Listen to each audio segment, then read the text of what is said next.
आप सभी का एक बार फिर से स्वागत है अभ्यास एग्री एकेडमी की यूट्यूब चैनल में। चलिए स्टार्ट करते हैं। तो भाई आज का हमारा जो IBPS 10,000 MCQ सीरीज़ का लेक्चर नंबर 2 है। ठीक है, हम पहले जो है लेक्चर नंबर 1 पढ़ चुके हैं। तो यहाँ पर इस सीरीज़ के अंदर हम जो एग्रीकल्चर के कॉम्पिटिटिव एग्जाम से पर्टिकुलरली हमारा IBPS AFO को फोकस करते हुए उसमें जो एग्ज़ाम का पैटर्न है, किस तरह के क्वेश्चंस आते हैं, उनको हम यहाँ पर डिस्कस करते हैं। उसके सारे ऑप्शंस को अपन सोल्व करेंगे, जिससे आपको एग्जाम्स के लिए बहुत ज़्यादा हेल्प हो जाएगी।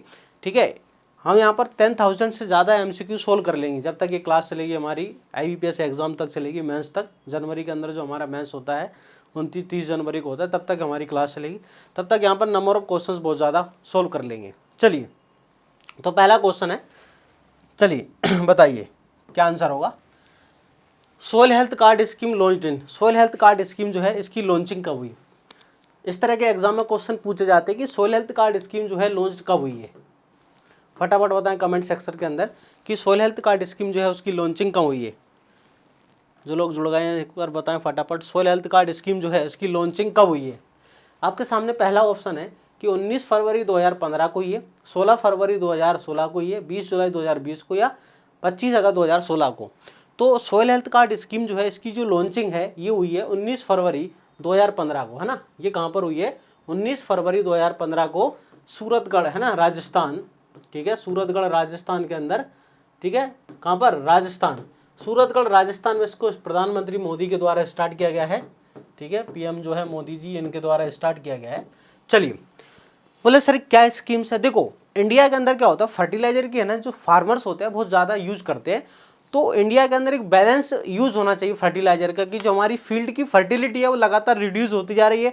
फर्टिलाइजर का जो अनबैलेंस्ड ज़्यादा हो रहा है यूज, तो उसको कम करने के लिए हम एक यहाँ पर किसानों की एक सुविधा दे रहे हैं कि भाई आप अपनी सोइल को टेस्ट कराइए, उसमें एक आपको रिपोर्ट मिलेगी, उस रिपोर्ट के आधार पर आप रिकमेंडेड डोजेस को यूज़ करिए, जिससे फर्टिलाइजर कंजप्शन भी कम हो जाएगा, हमारी सोइल की फर्टिलिटी भी मेंटेन रहेगी। इसलिए स्कीम ये लॉन्च की गई है, तो सोइल हेल्थ कार्ड स्कीम।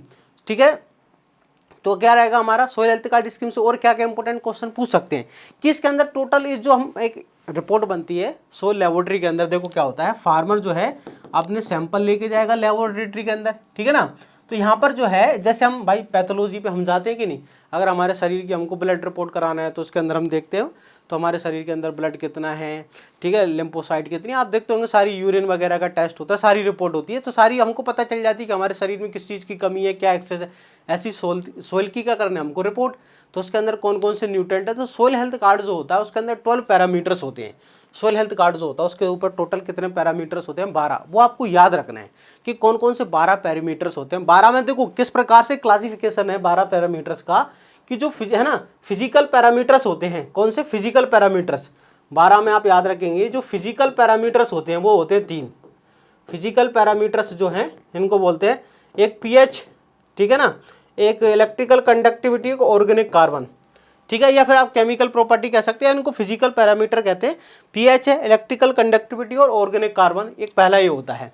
ठीक है, प्राइमरी न्यूट्रिएंट जो होते हैं हमारे मैक्रो जो होते हैं कि नहीं, मैक्रो के अंदर प्राइमरी जो होते हैं मैक्रो में, प्राइमरी के अंदर होता है हमारा नाइट्रोजन, फॉस्फोरस और NPK, ये होते हैं तीनों। सेकेंडरी में याद रखना सिर्फ सल्फर अकेला होता है। सेकेंडरी के अंदर जो है इसके ऊपर सेकेंडरी में क्या होता है, सल्फर अकेला, सेकेंडरी में सल्फर। और माइक्रो होते हैं 5 क्या होते हैं, माइक्रो। ठीक है, 5 जो होते हैं माइक्रो होते हैं। कौन कौन से होता है, बोरोन होता है, आयरन होता है, जिंक होता है, कॉपर होता है, Mn होता है। ये 5 क्या होते हैं, माइक्रो न्यूट्रेंट होते हैं। तो टोटल कितने 12 पैरामीटर्स होते हैं उसके ऊपर क्या होते हैं, सोइल हेल्थ कार्ड जो होता है उसके ऊपर सारे प्रिंटेड फॉर्म में होते हैं। तो किसान को पता चल जाता है कि मेरी फील्ड में किस चीज़ की कमी है, मुझे क्या डालना चाहिए, वहाँ पर सजेशन लिखा होता है। और ये जो 3 साल के लिए वैलिड होता है ना, ये जो वैलिडिटी होती है इस कार्ड की कितने साल की होती है, 3 साल की वैलिडिटी होती है। ठीक है, अगर इसका जो स्लोगन था स्वच्छ धरा खेत हरा, इसका जो स्लोगन है वो भी एग्जाम में कभी कभी पूछ लेते हैं, स्वच्छ धरा खेत हरा, कभी कभी आपसे पूछ सकते हैं। ठीक है ना, स्वच्छ धरा खेत हरा, ठीक है, खेत हरा, ये इसका स्लोगन है, ये आपको याद रखना है। तो ये आपको पहला क्वेश्चन समझ में आ गया होगा। देखो यहाँ पर और सोइल हेल्थ कार्ड जो है कि इस स्कीम जो है ना होनेबल प्राइम मिनिस्टर के द्वारा 19 फरवरी 2015 को सूरतगढ़ राजस्थान में लॉन्च हुई है। सोइल सैंपल कलेक्शन करते हैं, फार्मर के फील्ड से लेबोरेटरी में ले जाते हैं, वहाँ पर एनालिसिस करते हैं और वो सारी चीज़ कि भाई इसको फिर हमको उस सोइल हेल्थ कार्ड के बेसिस पर हमको क्या करना है, फार्मर को एडवाइस करने की आपको इनका यूज करना चाहिए। चलिए नेक्स्ट क्वेश्चन है, the shape of growth curve is usually, जो ग्रोथ कर्व होता है उसका शेप कैसा होता है? The shape of the growth curve usually, बताइए फटाफट कमेंट सेक्शन के अंदर। Shape of the growth curve क्या जिगजैग होता है, सिग्मोइड होता है, लीनियर होता है, इन्वर्टेड वेल होता है, या नन ऑफ दीज? तो बताइए कमेंट सेक्शन के अंदर कि ग्रोथ कर्व का जो शेप होता है वो कैसा होता है। क्या ये जिगजैग होता है, क्या ये सिग्मोइड आकार का होता है, क्या ये लीनियर होता है, क्या इन्वर्टेड होता है, या नन ऑफ दीज? तो जनरली क्या होता है, देखो सिग्मोइड आकार का ग्रोथ कर्व जो होता है, जनरली याद रखना आप, सिग्मोइड आकार का ना।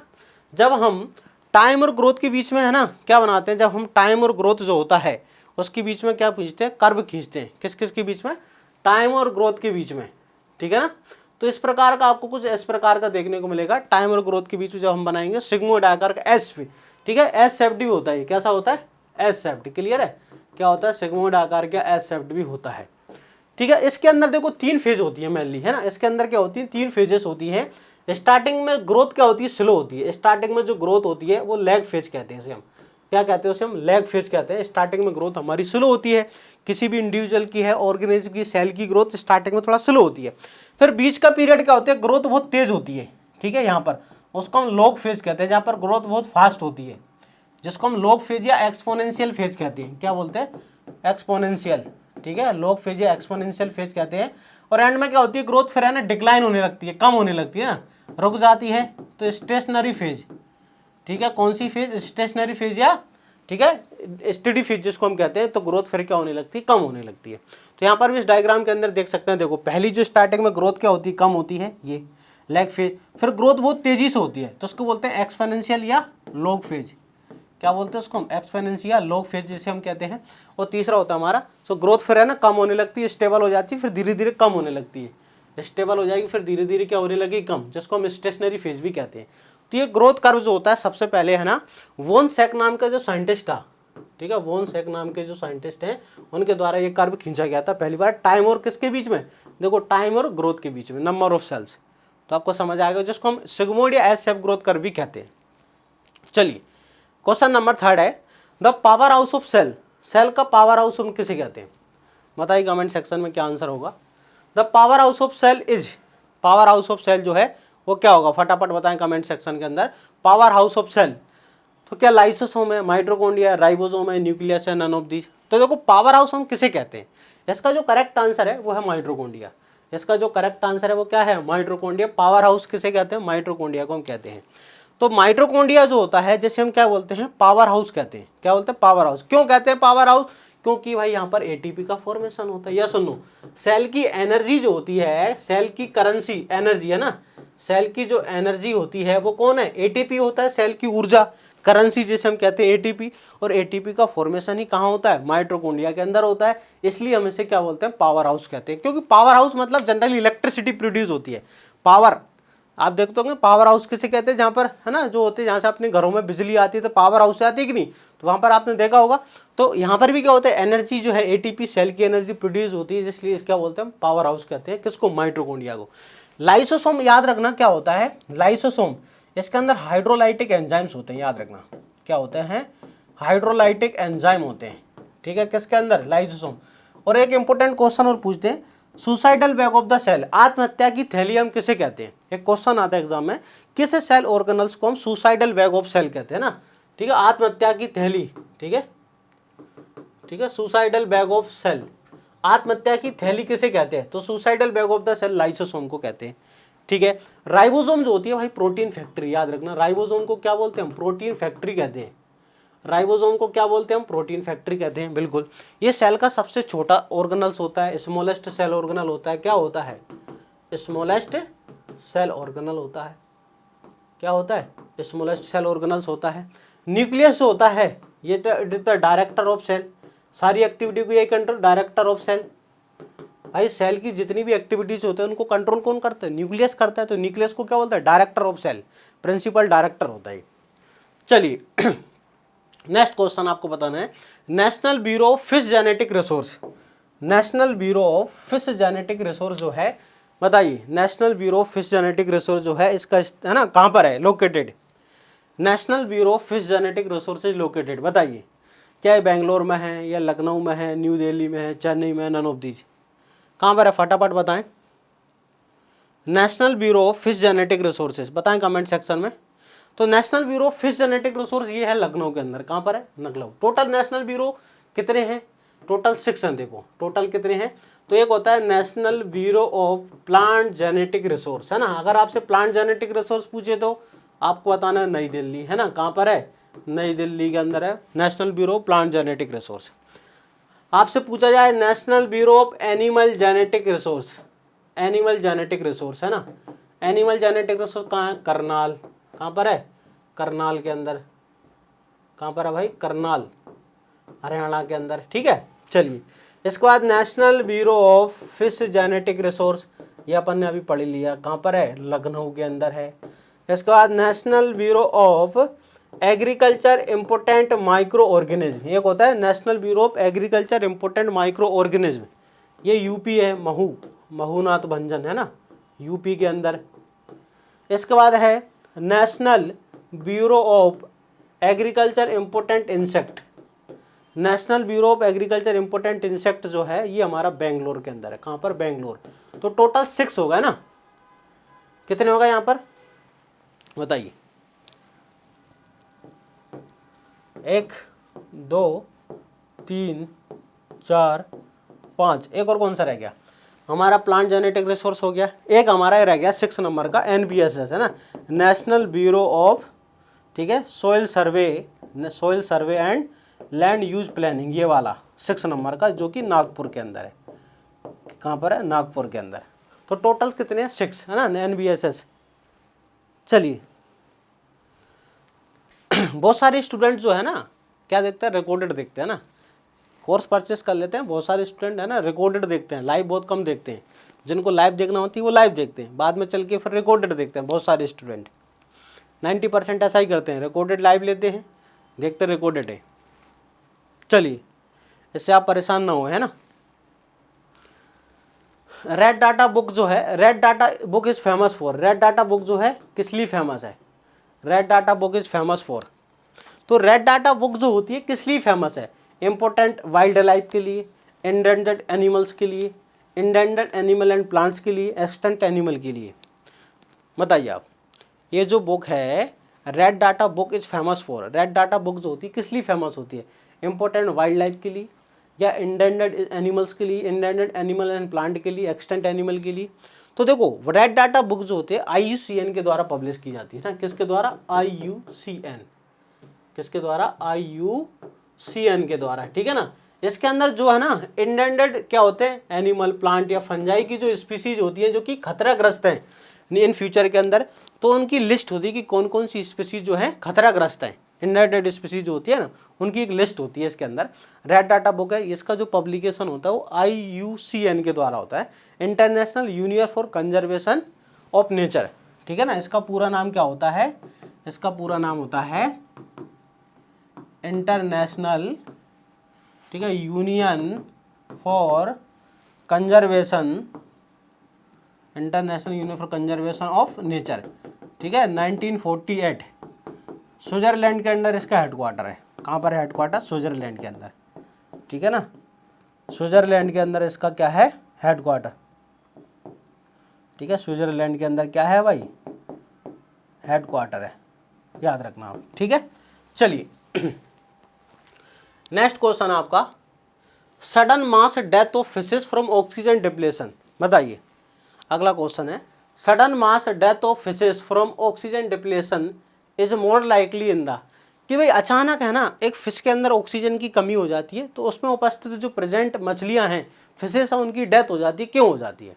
Sudden mass death of fishes from oxygen depletion in more likely in, क्यों हो जाती है? बताइए। उस प्रकार की लेग्स को क्या कहते हैं? इस प्रकार की जो झीलें होती है जिसको मीजोट्रोपिक कहते हैं, ओलिगोट्रोपिक लेग्स कहते हैं, ठीक है, एक्सोलोट्रोपिक्स कहते हैं या यूट्रोपिक लेग्स कहते हैं। किस प्रकार की लेग्स होती है? कमेंट सेक्शन में बताइए। कि sudden mass death of the fishes, अचानक है ना मछलियों की डेथ हो जाती है, उसे हम क्या कहते हैं? तो उसे हम बोलते हैं, याद रखना, क्या? यूट्रोपिक लेग्स, ठीक है। देखो यूट्रोपिक लेग्स क्या होता है? यूट्रोफिकेशन नाम की एक प्रोसेस होती है। यूट्रोफिकेशन क्या होती है? यूट्रोफिकेशन, यूट्रोफिकेशन जो होती है क्या होती है? यूट्रोफिकेशन क्या होता है कि भाई जब है ना ये कैसे हमारी ये है ना झील है, ठीक है ना, झील लेक्स है, इसके अंदर क्या होगा, न्यूट्रेंट रिच हो जाती है। क्या हो जाती है, न्यूट्रेंट रिच, ठीक है। क्या हो जाता है, इसमें बरसात का जो लीचिंग है, पानी बहकर आता है, इसमें नाइट्रोजन फॉस्फोरस है ना, ठीक है, ये सब आ जाएंगे तो ये क्या हो जाएगी, न्यूट्रेंट रिच। अब ये न्यूट्रेंट रिच होने से क्या होगा, यहाँ पर न्यूट्रेंट रिच होने से क्या होगा, तो यहाँ पर जो प्लांट्स वगैरह हैं, प्लांट्स जो हैं वो ग्रो करेंगे, हाँ है ना, प्लांट्स हैं, फंजाई हैं, एल्गी है, वो ग्रो करेगी बिल्कुल। तो यहाँ पर वाटर ब्लूम क्रिएट हो जाएगा। क्या हो जाएगा, यहाँ पर पानी जो है हमारा पोल्यूटेड हो जाएगा, वाटर ब्लूम जिसको हम कहते हैं ना, पानी क्या हो जाएगा, पोल्यूटेड हो जाएगा। पानी के अंदर जो उपस्थित ऑक्सीजन है उसको कौन कंज्यूम कर लेगा, तो यहाँ पर ये जो प्लांट हैं ये वाटर की ये यहाँ पर जो O2 है उसको कंज्यूम कर लेंगे। तो यहाँ पर क्या होगा, O2 का डिप्लेशन हो जाएगा। अरे भाई O2 का डिप्लेशन हो जाएगा, ऑक्सीजन की कमी हो जाएगी। ऑक्सीजन की कमी होने से यहाँ पर जो प्रेजेंट फिशेस हैं उनको ऑक्सीजन नहीं मिलेगी, तो फिशेस की क्या हो जाएगी, डेथ। तो फिशेस की क्या हो जाती है, डेथ हो जाती है ना, फिशेस की क्या हो जाती है, डेथ हो जाती है। उस प्रकार की लेग्स को हम क्या बोलते हैं, यूट्रोफिक लेग बोलते हैं। और इस प्रोसेस को हम यूट्रोफिकेशन कहते हैं। ये IBPS में कई बार ये क्वेश्चन आ चुका है, प्रीवियस ईयर के क्वेश्चंस में ये दिया हुआ है कि यूट्रोफिकेशन क्या होता है, तो मैंने आपको समझा दिया, ठीक है। तो देखो लेग्स जो होती है वो अलग अलग टाइप्स की लेग्स होती हैं। जैसे आप यहाँ पर डायग्राम में देख रहे होंगे, ओलिगोट्रोपिक लेग्स होती है, मीजोट्रोपिक लेग्स होती है और यूट्रोफिक लेग्स होती है। अब ये जो ओलिगोट्रोपिक लेग्स आप देख रहे होंगे कि यहाँ पर बिल्कुल है ना क्लियर वाटर है, ठीक है, क्लियर। यहाँ पर देखो कोई प्लांट वगैरह कुछ नहीं है, यहाँ पर फिशेज जो है आसानी से घूम रही है। तो इस प्रकार की जो लेग्स होती है जहाँ पर क्लियर है ना, क्या होता है, आपको पानी दिखेगा डीप, आराम से स्वस्थ पानी, यहाँ पर स्वच्छ पानी दिखेगा, क्लियर वाटर है, कोई ज़्यादा पोल्यूशन नहीं है, कोई ज़्यादा प्लांट नहीं है, उसको बोलते हैं ओलिगोट्रोपिक। तो इस प्रकार की जो है ना अनप्रोडक्टिव होती है, इस प्रकार की जो लेग्स होती है जिसको हम अनप्रोडक्टिव कहते हैं, क्योंकि यहाँ पर प्लांट वगैरह जो है वो ज़्यादा यूज नहीं हो रहा, कार्बन का फिक्सेशन ज़्यादा नहीं होता है, ठीक। यहाँ पर लिखा है कि this is generally imply that legs is very clear and deep with minimum aquatic plants and algal Bloom. देखो प्रदूषण बहुत कम है, कम से कम प्लांट हैं, कम से कम प्लांट होते हैं। As well as the high level of डोजल, ऑक्सीजन बहुत ज़्यादा मिलेगी यहाँ पर, O2 का लेवल बहुत ज़्यादा होगा, बिल्कुल होगा। इसके बाद अगला है हमारा मीजोट्रोपिक लेग्स, ये मीडियम वाली है। देखो यहाँ पर कुछ प्लांट्स आपको नजर आ रहे हैं, यहाँ पर ये कुछ प्लांट्स आपको है, कुछ वाटर ब्लूम, मीजोट्रोपिक बीच वाली है ना। Mesotrophic lakes is the standing water bodies with surface area greater than 1 Hector.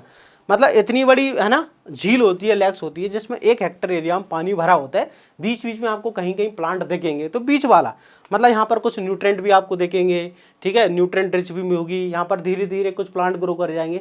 और थर्ड नंबर की हमारी यूट्रोफिक होती है। तो यहाँ पर देखो कितने ज़्यादा पोल्यूशन है, कितने ज़्यादा प्लांट ग्रो कर रहे हैं। यहाँ पर O2 का जो लेवल है वो बिल्कुल कम है। तो O2 का लेवल सबसे ज़्यादा कहाँ होता है, ओलिगोट्रोपिक में, और O2 का लेवल सबसे कम कहाँ होता है, यूट्रोपिक में। क्लियर है सभी को, बताएं कमेंट सेक्शन में, क्लियर है सभी को भाई। चलिए इसके बाद example of free style of garden, example of free style of garden का एग्जाम्पल कौन कौन है, फटाफट बताइए। Example of free style of garden, free style of garden का एग्जाम्पल क्या क्या है, रोज गार्डन है, मुगल गार्डन है, पर्शियन गार्डन है, बुद्ध जयंती पार्क है या रॉक गार्डन है। Example of the free style of garden के एग्जाम्पल क्या है, रोज गार्डन है, मुगल गार्डन है, पर्शियन गार्डन है, बुद्ध जयंती पार्क है या रॉक गार्डन है। तो देखो example of free style, free style का मतलब होता है कॉम्बिनेशन, क्या होता है, कॉम्बिनेशन, बोथ है ना, फॉर्मल होता है और इनफॉर्मल का, फॉर्मल एंड इनफॉर्मल दोनों प्रकार के जो गार्डन्स होते हैं उनका जो कॉम्बिनेशन होता है उसे क्या बोलते हैं हम, फ्री स्टाइल। इसे क्या बोलते हैं हम, फ्री, दोनों का फॉर्मल इनफॉर्मल का जो कॉम्बिनेशन होता है उसे क्या बोला जाता है, उसे बोलते हैं हम, याद रखना, फ्री स्टाइल। तो फ्री स्टाइल का एग्जांपल यहाँ पर है कौन सा, हमारा रोज गार्डन, ठीक है। फ्री स्टाइल का एग्जांपल एक तो रोज होता है और इंग्लिश गार्डन भी होता है, याद रखना, इंग्लिश गार्डन वो भी फ्री स्टाइल में आता है। ये जो दोनों होता है ना, मुगल गार्डन और पर्शियन गार्डन, ये दोनों एग्जाम्पल होते हैं हमारे फॉर्मल के, किसके एग्जाम्पल होते हैं, फॉर्मल गार्डन के, है ना, ये दोनों जो एग्जाम्पल है फॉर्मल के। और बुद्ध जयंती पार्क और रॉक गार्डन ये होता है नई, कहाँ पर है बुद्ध जयंती, ये नई दिल्ली के अंदर आपको देखने को मिलेगा। ये आपको रॉक गार्डन चंडीगढ़ में, ठीक है ना, चंडीगढ़ में आपको देखने को मिलेगा ये। तो ये दोनों हैं, ये जापानीज के एग्जाम्पल होते हैं, जापानीज गार्डन है ना, किसके, जापानीज। और जापानीज गार्डन एक प्रकार का इनफॉर्मल होता है, जापानीज एक प्रकार का कैसा होता है, इनफॉर्मल होता है ये, ठीक है ना, जापानीज एक प्रकार का इनफॉर्मल होता है। ये जो रोज गार्डन है ये होता है लुधियाना के अंदर, कहाँ पर है, तो आंसर है लुधियाना के अंदर ये रोज गार्डन है। चलिए नेक्स्ट क्वेश्चन की तरफ चलते हैं। नेक्स्ट क्वेश्चन है सिम्टम्स ऑफ राइस हिस्पा। ठीक है, राइस हिस्पा के जो सिम्टम्स होते हैं वो क्या क्या होते हैं, फटाफट बताएं कमेंट सेक्शन में। राइस हिस्पा के जो सिम्टम्स होते हैं वो क्या क्या होते हैं। कि produce transparent blotches on the upper surface of leaves है। राइस हिस्पा जो डिक्लोडिस्पा आर्मीजेरा, डिक्लोडिस्पा आर्मीजेरा है ना, डिक्लोडिस्पा आर्मीजेरा जो होता है इसका साइंटिफिक नेम। तो क्या लीव पर है ना ट्रांसपेरेंट ब्लोचेस बनाता है, बिल्कुल इसका करेक्ट आंसर यही सही है ना। क्या करता है ये, तो लीव की सरफेस पर ट्रांसपेरेंट ब्लोचेस बनाता है राइस के अंदर। राइस का एक इंपॉर्टेंट पेस्ट होता है, कोलीप्टेरा के अंदर ये आता है। यहाँ पर दूसरा नंबर का ऑप्शन है प्रोड्यूस डेड हेड। ये आपको मिलेगा कौन भाई, येलो जो होता है ना हमारा, येलो स्टेम बोरर। राइस का जो येलो स्टेम बोरर जो होता है जिसका साइंटिफिक नाम होता है स्क्राइपोफेगा, ठीक है, इंसेक्टुलस, इंसेक्टुलस। ये क्या बनाता है, डेड हेड का फॉर्मेशन करता है, बिल्कुल क्या करता है, डेड हेड का फॉर्मेशन करता है। ठीक है, गिव्स अनप्लीजेंट स्मेल, गंदी बग। ये जो गंदी बग होती है ये है ना बहुत प्रकार गंदी बदबू मारती है। लेप्टोकोरिसा, लेप्टोकोरिसा एकुटा, बिल्कुल Leptocorisa. Hopper burn symptoms, brown plant hopper जो होता है ना, होपर बर्न सिम्टम्स के साथ हैं ब्राउन प्लांट होपर, जिसका साइंटिफिक नाम होता है नीला पर्वता लोगेंस, नीला पर्वता लोगेंस, जिसका साइंटिफिक नेम क्या होता है, नीला पर्वता लोगेंस होता है। चलिए नेक्स्ट क्वेश्चन अगला है bunchy top in sugar cane. Sugar cane के अंदर बंची टॉप जो है ना सिम्टम्स होते हैं वो किसके कारण होते हैं।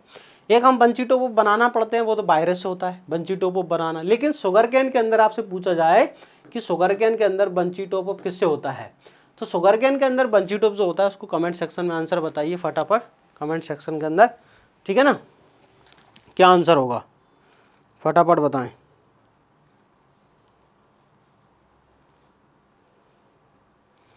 बताइए कमेंट सेक्शन के अंदर क्या आंसर होगा।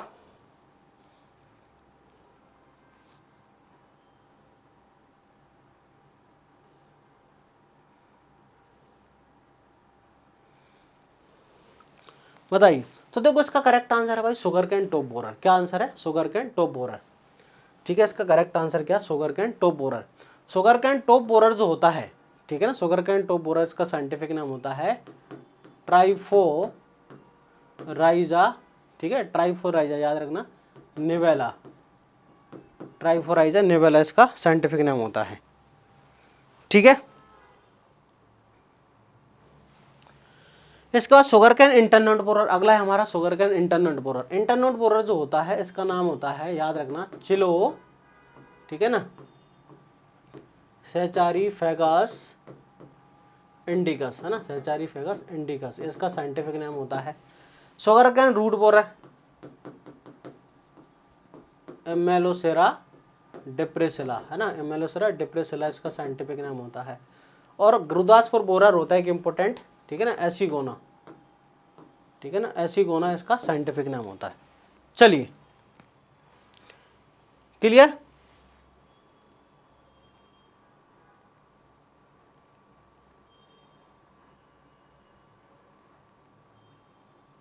फटाफट बताएं। चलिए क्लियर है। क्वेश्चन नंबर 10 है सेंट्रल सिल्क बोर्ड कहाँ पर है। एक क्वेश्चन बोर्ड का भी आता है अधिकतर एग्जाम में कि सेंट्रल सिल्क बोर्ड जो होता है वो कहाँ पर है। सेंट्रल सिल्क बोर्ड का है ना हेडक्वार्टर कहाँ पर, देखो सेंट्रल सिल्क बोर्ड जो है वो बेंगलोर के अंदर है। कहाँ पर है, बेंगलोर। सेंट्रल सिल्क बोर्ड कहाँ पर है, बेंगलोर। अब देखो मैंने यहाँ पर सारे बोर्ड दिए यहाँ पर याद करने के लिए आपको कि कौन कौन से बोर्ड्स को आपको याद करना है। ठीक है, तो देखो अगर आपसे कोई पूछता है टी बोर्ड कहाँ है, तो टी बोर्ड कोलकाता के अंदर है। कहाँ पर, कोलकाता। 1954 के अंदर इसकी स्थापना हुई है, 1954 के अंदर इसकी स्थापना हुई है। ठीक है, इसके जो अभी चेयरपर्सन है वो है प्रभात कमल प्रेजेंट में। कॉफ़ी बोर्ड कहाँ है, अगर आपसे पूछते हैं कॉफ़ी बोर्ड कहाँ है, कॉफ़ी बोर्ड कहाँ है, बेंगलोर के अंदर 1942 के अंदर इसकी स्थापना हुई है। और इसके जो प्रेजेंट चेयरमैन हैं, ठीक है, वो हैं MS बोजे गोपड़ा। इसके बाद आप ना रबर बोर्ड डॉक्टर सावन, ठीक है, धनिया, कहाँ पर है, कोट्टायम केरला के अंदर प्रेजेंट हेडक्वार्टर है। 1947 के अंदर इसकी स्थापना हुई है। इसका सेंट्रल सिल्क बोर्ड अगला कौन सा, सेंट्रल सिल्क बोर्ड है। तो सेंट्रल सिल्क बोर्ड कहाँ ना, KM हनुमंत है ना, हनुमंता बेंगलोर के अंदर है। 1948 के अंदर ये एस्टेब्लिशमेंट हुआ है। और अगला है coconut development board. Coconut development doctor Vijayalakshmi, ये कोची केरला के अंदर है 1941 के अंदर। ठीक है, 1941 के अंदर ये इसकी इस्टेब्लिशमेंट हुई है। कहाँ पर, 1941 के अंदर। क्या आवाज़ आ रही है आप सभी को, बताएं फटाफट बताइए, क्या आवाज़ आ रही है आप सभी को?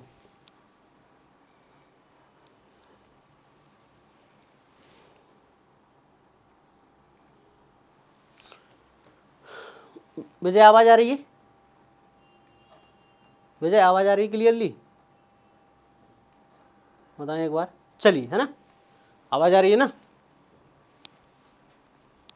तो ये इंपॉर्टेंट है, जो एग्जाम्स के अंदर पूछा जाता है। अगला क्वेश्चन है, which rhizobium species is recommended for the groundnut. Which rhizobium species recommended for the groundnut. Groundnut के लिए जो कौन सी राइजोबियम की स्पीसीज होती है वो रिकमेंडेड की जाती है। Which rhizobium species recommended for the groundnut. तो देखो ग्राउंडनट के लिए जनरली है ना, इसमें से राइजोबियम मेलेलोटी, ट्राइफोली, फैसियोली, है ना, ठीक है, राइजोबियम जैपोनिकम है, राइजोबियम फ्रेडी है, इनमें से कौन सी हम यूज करते हैं? तो जनरली हम देखो कौन सी यूज करते हैं ग्राउंडनट के लिए, है ना, ट्रीटमेंट के लिए राइजोबियम जैपोनिकम। ये सोयाबीन के लिए भी करते हैं ना, याद रखना, सोयाबीन है, काउपी है। ये राइजोबियम फ्रेडी जो होता है ये अरहर के लिए इस्तेमाल करते हैं, अरहर के लिए, और आप है ना मूंग, याद रखना। फैसियोली जो होता है फैसियोलस, ठीक है ना, फैसियोलस जो बीन होती है कि नहीं, और ग्राम, इसके लिए हम यूज करते हैं। ट्राइफोली जो हम बरसीम के लिए यूज करते हैं, बरसीम ट्राइफोलियम। और मेलेलोटी जो होती है ये हम, ठीक है, ग्लोसरीन के लिए यूज करते हैं, ठीक है। इसके बाद फेनुग्रीक मेथी, ठीक है ना, फेनुग्रीक जो है मेथी, और सीड क्लोवर, किसके लिए, सीड क्लोवर को हम यूज करते हैं। तो ये आपको याद रखना है, सभी एग्जाम्स में इंपॉर्टेंट स्पीसीज पूछी जाती है। चलिए नेक्स्ट क्वेश्चन है, nitrogen loss in the form of ammonium, in the form of ammonia it is cold if soil has pH greater than 8। अगर नाइट्रोजन का लॉस जो है सोइल के अंदर, नाइट्रोजन का लॉस जो होता है सोइल के अंदर, कैसे होता है नाइट्रोजन का लॉस, अगर अमोनिया के फॉर्म में होता है, किस फॉर्म में, अमोनिया के फॉर्म में होता है, जब सोइल की pH 8 से ज़्यादा होती है, तो उसे क्या कहते हैं? उसे हम वोलेटिलाइजेशन कहते हैं, उसे हम अमोनिफिकेशन कहते हैं, उसे हम डिनाइट्रिफिकेशन कहते हैं, उसे हम लीचिंग कहते हैं, एमिनाइजेशन कहते हैं। तो जो नाइट्रोजन का लॉस होता है सोइल के अंदर, बताएं कमेंट सेक्शन में क्या आंसर होगा, ठीक है। तो उसे हम क्या बोलते हैं, वोलेटिलाइजेशन। क्या बोलते हैं भाई, वोलेटिलाइजेशन। जब भाई एल्कलाइन कंडीशन होती है, सोइल की pH 8 से ज़्यादा होती है, तो नाइट्रोजन का loss in the form of ammonia के फॉर्म में होता है, तो उसे हम वोलेटिलाइजेशन कहते हैं। क्या बोलते हैं, वोलेटिलाइजेशन, ठीक है। अब एक होता है हमारा अमोनिफिकेशन। देखो अमोनिफिकेशन और एमिनाइजेशन में आपको पढ़ा देता हूँ क्या होता है, देखना। पहले एमिनाइजेशन होता है, मीन्स प्रोटीन जो होता है कि नहीं, प्रोटीन, ठीक है ना, प्रोटीन का, ठीक है, अमीनो एसिड या फिर एमाइड्स, है ना, इनके अंदर टूट जाना, इसको बोलते हैं हम एमिनाइजेशन। किसका, प्रोटीन का। तो इसे क्या बोलेंगे, एमिनाइजेशन, इसे बोलते हैं हम एमिनाइजेशन। अब ये अमीनो एसिड एमाइड्स है ना, इसका किसका, अमोनिया में कन्वर्ट होना, इसका किस में कन्वर्ट होना, अमोनिया के अंदर कन्वर्ट होना, ये होता है अमोनिफिकेशन। क्या होता है, अमोनिफिकेशन। इसे क्या बोलते हैं भाई, अमोनिफिकेशन कहते हैं। और ये जो अमोनिफिकेशन आगे चल के अमोनिया जो है ये NO3 माइनस में कन्वर्ट हो जाता है, NO2 माइनस और NO3 माइनस। तो इस प्रोसेस को क्या बोलते हैं हम, नाइट्रिफिकेशन। तो इस प्रकार नाइट्रोजन का क्या होता है, मिनरलाइजेशन। इन 3 स्टेप में क्या होता है, नाइट्रोजन का मिनरलाइजेशन होता है, एमिनाइजेशन, अमोनिफिकेशन, नाइट्रिफिकेशन, ठीक है। अब नाइट्रोजन का जो लॉस होता है, नाइट्रोजन का जो लॉस होता है वो इन तीनों फॉर्म में होता है, लॉस, ठीक है। एक तो हो गया वोलेटिलाइजेशन, ठीक है, एक होता है डिनाइट्रिफिकेशन। क्या होता है कि नाइट्रोजन का in the form of N2O या NO2 के फॉर्म में लॉस होना, ठीक है, डिनाइट्रिफिकेशन। इसकी रिवर्स प्रोसेस हो जाती है, तो नाइट्रेट जो है हमारा, नाइट्रेट का in the form of nitrogen N2O के फॉर्म में लॉस होना, ये डिनाइट्रिफिकेशन है। लीचिंग में क्या होता है, वाटर के साथ, ये जो हमारा NO3 माइनस आयन होता है कि नहीं, ये वाटर के साथ सोल्यूबल होकर फील्ड से अलग हो जाते हैं ना, वाटर के साथ घुल जाएंगे और फील्ड से बाहर निकल जाएंगे, पानी के साथ बह के निकल जाते हैं, तो उसे हम लीचिंग कहते हैं। तो वाटर का जो नाइट्रोजन का लॉस होता है वो 3 स्टेप्स में होता है, ठीक है, वोलेटिलाइजेशन है, डिनाइट्रिफिकेशन और एमिनाइजेशन के फॉर्म में होता है। चलिए, recently form soil order with no diagnostic horizon, belongs to the which soil order. बताइए कमेंट सेक्शन में क्या आंसर आएगा। ऐसा सोइल ऑर्डर जिसमें नो डायग्नोस्टिक होरिजन, क्या है, विद नो डायग्नोस्टिक होरिजन है, रिसेंटली फॉर्म सोइल ऑर्डर, ठीक है, जिसमें कोई भी सोइल होरिजन नहीं होता, उसे हम क्या कहते हैं, तो उसे जनरली क्या बोलते हैं, जो है ना recently form no diagnostic horizon जो है वो आता है हमारे एंटी सोइल ऑर्डर में।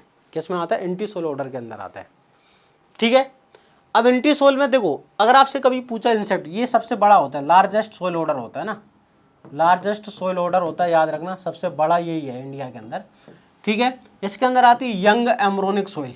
कौन आती है? यंग एम्ब्रोनिक सोइल, याद रखना, embryonic soil with few diagnostic origin, with few diagnostic origin, ये आपको याद रखना, मोस्ट इंपोर्टेंट है ना। वर्टी सोइल में आपको पता है ब्लैक सोइल आती है, ब्लैक सोइल जिसमें स्वेल श्रिंक की कैपेसिटी होती है कि नहीं, ब्लैक जिसमें स्वेल श्रिंक होता है, ये इसके अंदर है ना आती है। कौन सी? ये अल्टी सोइल में आती है लो बेस सैचुरेशन वाली, है ना, लो बेस सैचुरेशन फॉरेस्ट सोइल, लो बेस सैचुरेशन, लो बेस सैचुरेशन फॉरेस्ट सोइल आती है इसके अंदर, ठीक है, फॉरेस्ट सोइल इसके अंदर आती है। अर्डी सोइल के अंदर आती है, याद रखना, ड्राई एरिड रीजन की सोइल, जो है ना रेगिस्तानी, desert, arid and desert region की जो सोइल होती है, डेजर्ट रीजन, क्लियर है। तो ये मोस्ट इंपोर्टेंट है। तो हमारा जो आंसर होगा वो क्या होगा? इंसेप्ट, है ना, एंटी सोइल, जिसके अंदर एलुवियल सोइल आती है। कौन सी सोइल आती है? Alluvial soil. चलिए अगला है, which nutrient is immobile in plant, इनमें से कौन सा न्यूट्रेंट जो होता है प्लांट में इमोबाइल होता है। ये क्वेश्चन भी एग्जाम में बहुत पूछते हैं, इनमें से कौन सा न्यूट्रेंट जो होता है प्लांट के अंदर इमोबाइल होता है। ये क्वेश्चन एग्जाम में बार बार पूछा जाता है। तो देखो इनमें से करेक्ट आंसर बताना आपको, कैल्शियम, नाइट्रोजन, फॉस्फोरस, पोटेशियम और मैग्नीशियम। फटाफट बताएं कमेंट सेक्शन में क्या आंसर होगा। Which nutrient is immobile in plant? Calcium, nitrogen, phosphorus, potassium, magnesium. तो क्या आंसर होगा भाई? तो आंसर है कैल्शियम। कैल्शियम जो होता है, कैल्शियम और बोरोन, ये दोनों प्लांट के अंदर इमोबाइल होते हैं, याद रखना। और सोइल के अंदर कौन इमोबाइल होता है? सोइल के अंदर अगर आपसे पूछते हैं कि सोइल के अंदर बताइए आप इमोबाइल, तो आपको बताना फॉस्फोरस और जिंक। फॉस्फोरस, जिंक जो होते हैं सोइल के अंदर इमोबाइल होते हैं। चलिए अगला क्वेश्चन है हमारा, विच statement is incorrect about the soil fertility? इनमें से कौन सा स्टेटमेंट जो होता है सोइल फर्टिलिटी के लिए सही नहीं है? Which statement is incorrect about the soil fertility? Soil fertility के लिए कौन सा स्टेटमेंट सही नहीं है? It is the ability of soil to provide all essential plant nutrient in soil available forms in suitable balance. बिल्कुल सही है ये बात। तो सोइल फर्टिलिटी का मतलब ये होता है कि ability of soil to provide essential nutrient, जिससे प्लांट की ग्रोथ बहुत अच्छे से। बिल्कुल सही है। It is the index of available nutrient to the plants and assessed in the lab. बिल्कुल सही है ये बात भी कि है ना, क्या होता है अवेलेबल न्यूट्रिएंट का एक इंडेक्स होता है जिसको हम लैब के अंदर है ना एनालिसिस करते हैं। बिल्कुल सही है। It is use to indicate the crop yield and assessed in the field. ये गलत हो गया। देखो क्रॉप यील्ड जो होता है ना, ये होती है हमारी प्रोडक्टिविटी। क्रॉप यील्ड बताती है हमारी सोइल की प्रोडक्टिविटी, ठीक है ये, और उसको हम फील्ड में एनालिसिस करते हैं। तो इसका आंसर है ना इनकरेक्ट जो बताना है वो आंसर हो जाएगा सी ए। इसके बाद है depends on the chemical, physical, biological properties. बिल्कुल सही है, ये बात भी सही है। All fertile soil are not productive, ये भी सही है। सभी फर्टाइल सोइल प्रोडक्टिव नहीं होती, क्योंकि अगर सोइल के अंदर पानी भर गया तो उत्पादन कैसे होगा? अगर सोइल वाटर लॉक्ड हो जाती किसी कारण, न्यूट्रेंट हैं, न्यूट्रेंट प्रेजेंट हैं, न्यूट्रेंट सप्लाई कर सकती है, लेकिन वाटर लॉगिंग हो गई, पानी भर गया, तो आपका प्रोडक्शन तो होगा ही नहीं। तो जरूरी नहीं आपका यील्ड निकले, लेकिन सोइल तो हमारी फर्टाइल थी। तो all fertile soil are not productive, ये भी सही है। तो यहाँ पर स्टेटमेंट बताना था इनकरेक्ट, तो इनकरेक्ट हमारा सी होगा, क्योंकि क्रॉप यील्ड और असिस्ट इन द फील्ड ये हमारी प्रोडक्टिविटी के लिए स्टेटमेंट होता है। अगला क्वेश्चन बताना है, ownership of land and agriculture operation methods in cooperative joint farming. Cooperative joint farming के अंदर जो ओनरशिप होती है और एग्रीकल्चर ऑपरेशन होता है वो कैसा होता है? क्या वो कलेक्टिवली इंडिविजुअल होता है, इंडिविजुअल कलेक्टिव होता है, कलेक्टिव कलेक्टिव होता है, इंडिविजुअल इंडिविजुअल होता है, किस प्रकार का होता है? फटाफट बताइए। Ownership of land and agriculture operation किस प्रकार का? तो इसका करेक्ट आंसर होता है कलेक्टिव इंडिविजुअल। देखो 4 प्रकार का होता है हमारा, आप है ना, कोऑपरेटिव, याद रखना। देखो 4 प्रकार की फार्मिंग होती है, ये कोऑपरेटिव, बेटर फार्मिंग, एक होता है कोऑपरेटिव बेटर फार्मिंग, ठीक है, कौन सा? बेटर, ठीक है। तो यहाँ पर एग्रीकल्चर ऑपरेशन और ओनरशिप, ठीक है ना, ओनरशिप जो है तो यहाँ पर इंडिविजुअल और इंडिविजुअल, याद रखना।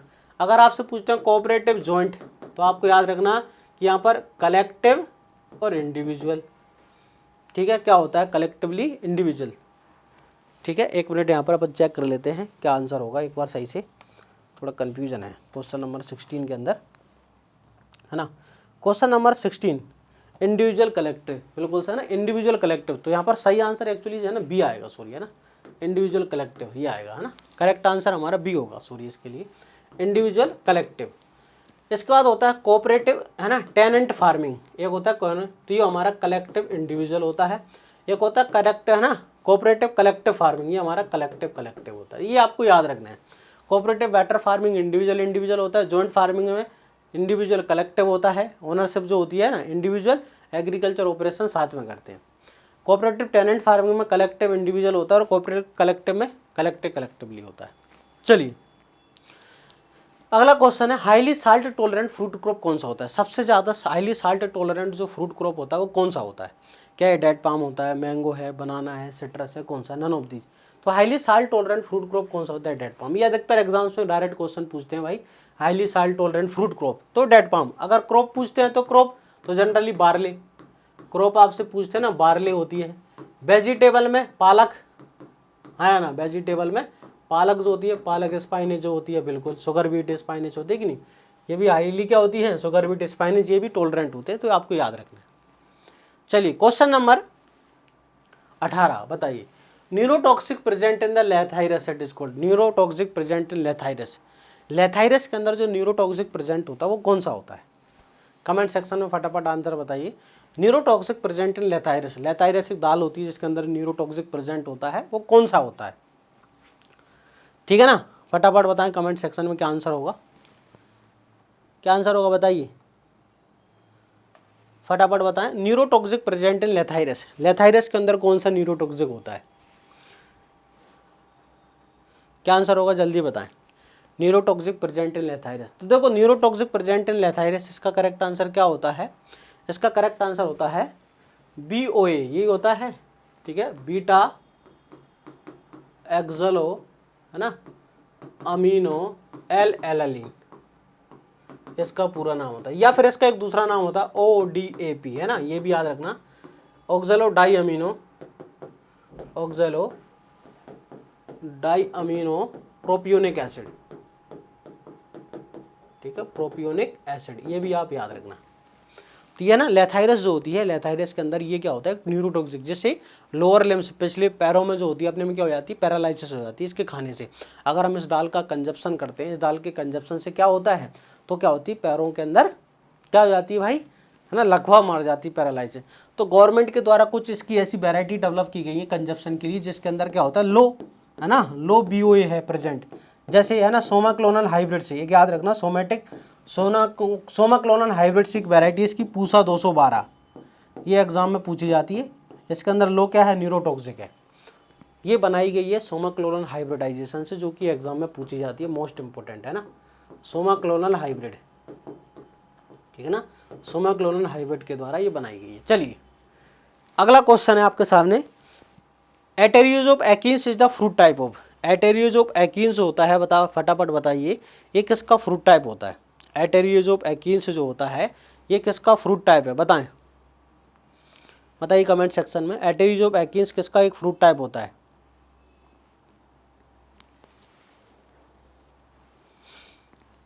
बताइए। तो एटेरियो ऑफ एकिन्स जो होता है ना, स्ट्रॉबेरी का, किसका होता है भाई? स्ट्रॉबेरी का, याद रखने का, ठीक है। रास्पबेरी का क्या होता है? ये भी एग्जाम में पूछते हैं, रास्पबेरी का।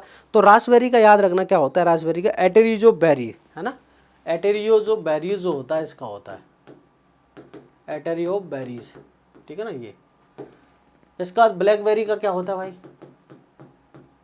एटेरियो, याद रखना, एटेरियो ऑफ ड्रोपलेट्स, ठीक है, ड्रोपलेट्स होता है, एटेरियो ऑफ ड्रोपलेट्स।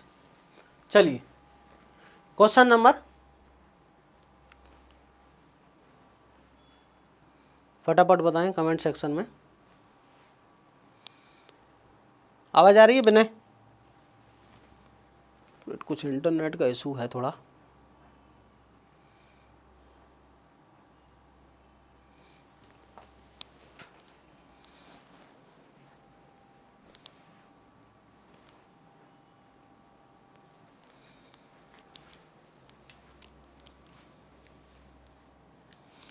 बताइए आवाज आ रही है?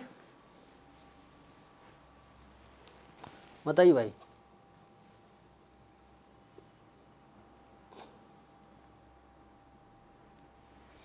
एक मिनट थोड़ा,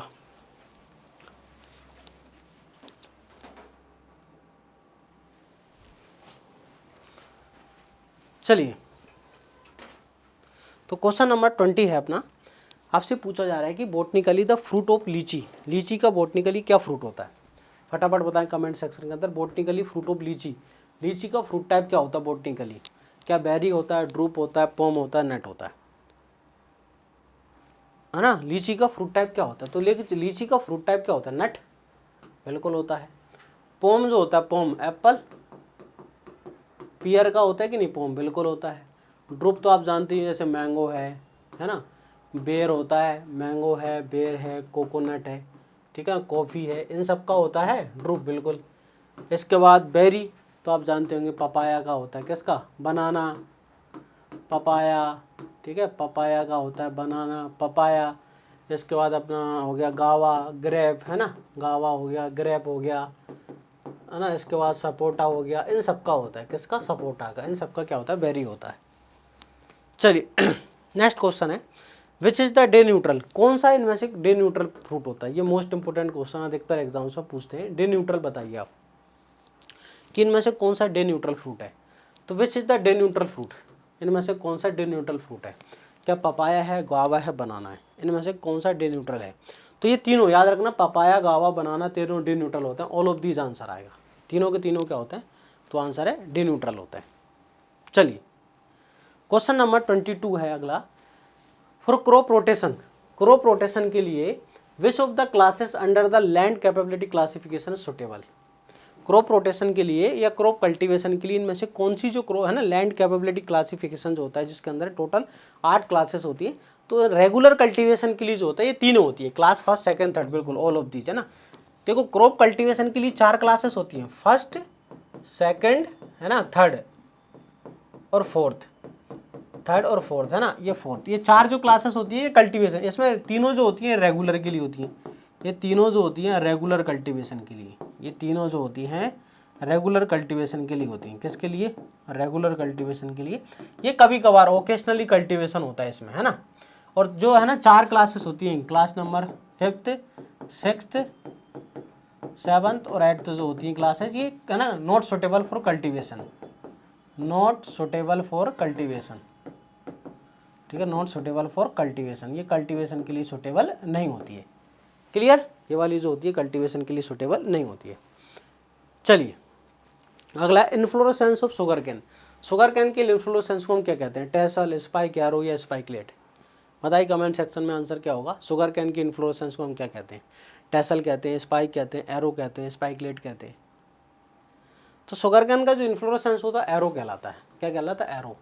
और है ना इन्फ्लोरेसेंस का इमरजेंस होना एरोइंग कहते हैं ना, एरो का निकलना एरोइंग कहते हैं इसको, एरो बाहर निकलता है उसे हम एरोइंग कहेंगे।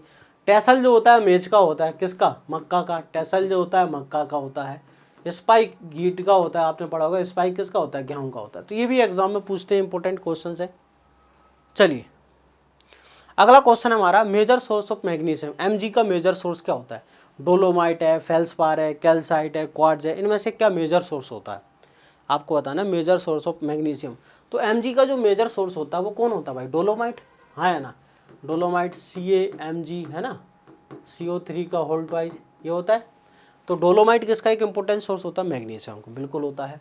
फेल्सपार जो होता है ये तो पोटेशियम का कह सकते हैं आप, फेल्सपार पोटेशियम का होता है, जो कि आपको कितना मिलेगा, ठीक है, 48% होता है अर्थ क्रस्ट पर। कैल्साइट जो होता है, कैल्साइट ये CaCO3 होता है, कैल्साइट है ना। और क्वार्ट्ज जो होता है ये तो सिलिका होता है, SiO2 क्वार्ट्ज है ना, जो कि आपको 36% आपको मिलेगा अर्थ क्रस्ट के अंदर। चलिए नेक्स्ट क्वेश्चन है, mango mall formation is checked by the spring. Mango के अंदर जो मॉल फॉर्मेशन नाम के है ना फिजियोलॉजिकल डिसऑर्डर होता है, या आप डिजीज कहिए, कि मैंगो के अंदर मॉल फॉर्मेशन जो होता है वो किससे हम रोक सकते हैं। ये क्वेश्चन बहुत एग्जाम में पूछते हैं। देखो इसको हम रोक सकते हैं किसके द्वारा, है ना, naphthalic acetic acid at the rate of 200 ppm। याद रखना ये क्वेश्चन मोस्ट इंपॉर्टेंट है। अब मैंगो मॉल फॉर्मेशन जो होता है ना ये किससे होता है भाई, फंजाई, ठीक है, फंजाई एट टेम्परेचर, ठीक है ना, फ्यूजेरियम मेलानिफॉर्मी, फ्यूजेरियम मेलानिफॉर्मी, ठीक है ना, मेलानिफॉर्मी जो है या मैंजीफेरी आप कह सकते हैं, इसको फ्यूजेरियम से होती है। और सबसे मोस्ट इंपॉर्टेंट क्या है ना, बॉम्बे ग्रीन एंड चूसा नाम की जो वैरायटी होती है सबसे ज़्यादा ससेप्टिबल होती है। बॉम्बे ग्रीन, कौन सी, बॉम्बे ग्रीन, याद रखेंगे आप, बॉम्बे ग्रीन एंड चूसा जो होती है, चूसा इज द ससेप्टिबल फॉर, है ना, ससेप्टिबल फॉर, ठीक है, हाईली सबसे ज़्यादा ससेप्टिबल होती है मैंगो मालफॉर्मेशन के लिए सबसे ज़्यादा। तो उसको कंट्रोल कैसे करते हैं, तो एट द रेट 200 ppm। तो बताइए, तो आज का जो सेशन है तुमको समझ में आया क्या बने? तो भाई जो भी स्टूडेंट IBPS AFO के लिए 10,000 MCQ कोर्स लेना चाहते हैं तो उन सभी स्टूडेंट को ये कोर्स ले सकते हैं। डेली लाइव क्लासेस जिसके अंदर आपको मिलेगी, PDF मिलेगी, रिकॉर्डेड वीडियो आपको मिलेंगी। हम यहाँ पर सारे सब्जेक्ट को कवर करेंगे, प्लस करंट अफेयर्स वो कवर करेंगे। IBPS AFO के जो है लास्ट 10 साल के जो पेपर्स हैं उनको अपन सोल्यूशन करेंगे। तो ये जो है बहुत ही इंपॉर्टेंट है। देखो हमने यहाँ पर 25 क्वेश्चन किए हैं, लेकिन 25 के साथ साथ में हमने हर क्वेश्चन के 4 ऑप्शन सोल्व किए। तो लगभग 100 क्वेश्चन से ज़्यादा एक क्लास के अंदर आपको विद डिस्क्रिप्शन आपको मिल रहा है। तो इस पर अभी आपको 20% डिस्काउंट मिल जाएगा, 1 और 2 दिन के लिए अवेलेबल हो रही है। इसके बाद ये आपको फिर है ना 1000 के अंदर 999 के अंदर ही मिलेगी।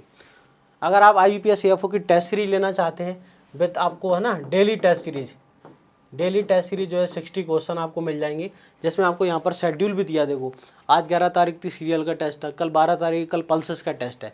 तो ओवरऑल आपको यहाँ भी 75 से ज़्यादा टेस्ट आपको मॉक टेस्ट मिल जाएंगे। तो आप ये भी परचेस कर सकते हैं। ये ओनली 399 की है। और इसकी जो PDF प्राप्त करने के लिए आप हमारे एप्लीकेशन को डाउनलोड कर सकते हैं, अभ्यास एग्री एकेडमी की एप्लीकेशन को गूगल प्ले स्टोर से, और टेलीग्राम चैनल से भी जुड़ सकते हैं। वहाँ भी आपको इसकी डेमो क्लासेस की जो PDF है वो मिल जाएगी। और इसको एप्लीकेशन की जो डेमो क्लासेस हैं, इसकी जो पहली क्लासेस है यूट्यूब पर डाल दी हमने, दूसरी भी आपको यूट्यूब पर मिल जाएगी। तो ये अभी डेमो क्लासेस हैं। आपको अगर पूरा पेड कोर्सेस पढ़ना है तो आप इसमें रजिस्ट्रेशन करा सकते हैं। आई होप आपको सारी चीज़ें बहुत क्लियरली समझ में आई होंगी। तो मिलते हैं हम नेक्स्ट क्लास के अंदर, तब तक के लिए जय हिंद।